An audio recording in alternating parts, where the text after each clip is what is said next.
Welcome to this Cadline Dynamic Maps video, where we'll be looking at the My Community tool within MapThat.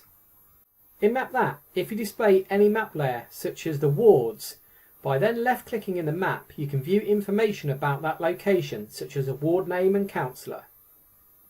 Let's clear the map, and from the Map Tools menu choose the My Community tool.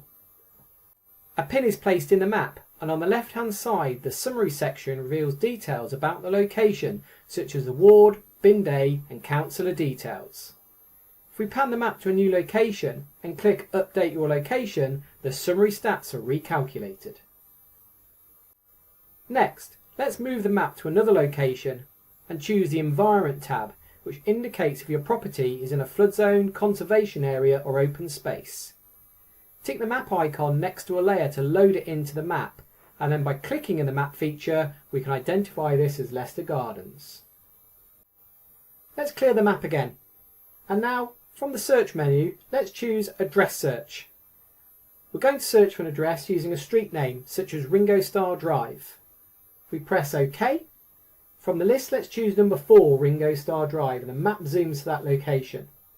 We can now close the search, and then back in the My Community choose the Update Your Location, and statistics for this location are updated.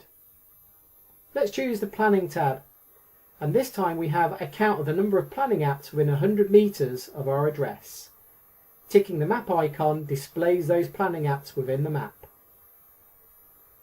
If we open the data table from the right hand side, we can see the attributes about each planning app, and notice we have 26 records. Let's clear the map, and this time below the summary details we have the Find My Nearest options. Let's start with the 10 nearest schools. Pressing the map icon will display those points in the map for the 10 nearest schools to our address, and a distance is calculated on the left hand side and also shown within the data table from the right hand side. Below the schools are the nearest 3 one-stop shops.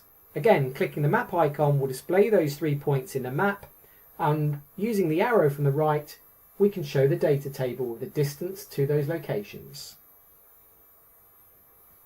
Next, we also have the option to undertake within distance queries. In this example, we have a query which calculates the abandoned vehicles within 500 metres of our address. If we tick the map icon, we can show the incident within the map, where a bubble reveals the attributes and an image of the incident.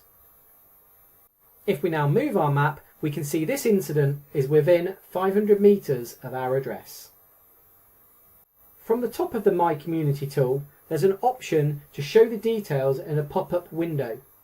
Let's tick the pop-up window box, and this time all of the attributes are shown in a larger window. We can see the current location, the summary information, we have our environmental and our planning statistics, and on the right hand side our Find My Nearest and area search results. Finally, in the My Community pop-up, press the PDF icon. This will create a PDF version of the My Community statistics, which when downloaded produces a document allowing you to send those details to a colleague or to a client.